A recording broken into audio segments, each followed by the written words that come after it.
માસૂમની જિંદગીની લડાઈ। ચારે બાજુ માત્ર ને માત્ર પાણી।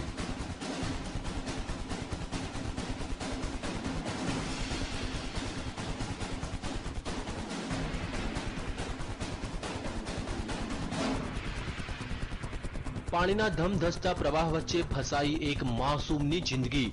મોતની લહેરો વચ્ચે જીવન અને મરણ વચ્ચે ઝોલા ખાતી માસૂમની જિંદગી।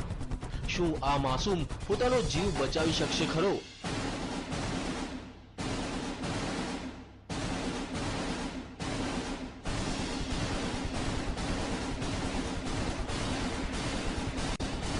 માસૂમ મોતને આપી શકશે માત? શું બચી જશે માસૂમનો જીવ? આ દ્રશ્યો છે મધ્યપ્રદેશના ભોપાલના ડિડોરીના, જ્યાં 2 વર્ષનો એક માસૂમ બાળક ફસાયો છે ધમધસતા પાણી વચ્ચે।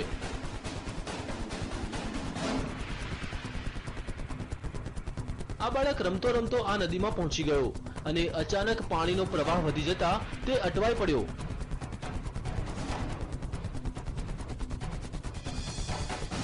લહેરોના આ તાંડવને જોતા ભલભલાનો પસીનો છૂટી જાય, પણ આ માસૂમ લહેરો વચ્ચે લડી રહ્યો છે જંગ। જિંદગીનો જંગ। પણ હવે સવાલ એ થાય છે કે લહેરો સામે તે જિંદગીનો જંગ જીતી શકશે ખરો?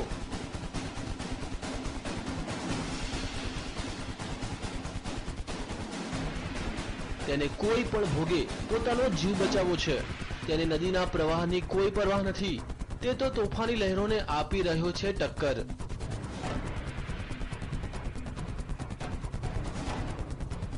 બાળકની આ જિંદગીના જંગને જોતા ગ્રામજનોએ તેને બચાવવાની જહેમત ઉઠાવી। માસૂમને બચાવવાનું રેસ્ક્યુ ઓપરેશન। માસૂમની જિંદગી બચાવવા ગ્રામજનોએ પહેલા રસ્સીનો સહારો લીધો। થોડા ઘણા અંશે તે સફળ પણ થયા, પણ અચાનક તે પાછો પાણીના પ્રવાહમાં તણાઈ ગયો। આ વખતે તો લાગ્યું કે માસૂમ તેની જિંદગીથી હાથ ધોઈ બેસશે,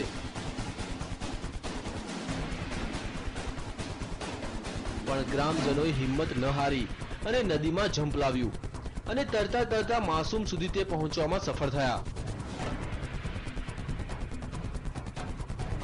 અનેક પ્રયાસ બાદ તેઓ આ માસૂમની જિંદગી બચાવવામાં સફળ રહ્યા। Bureau report, TV9।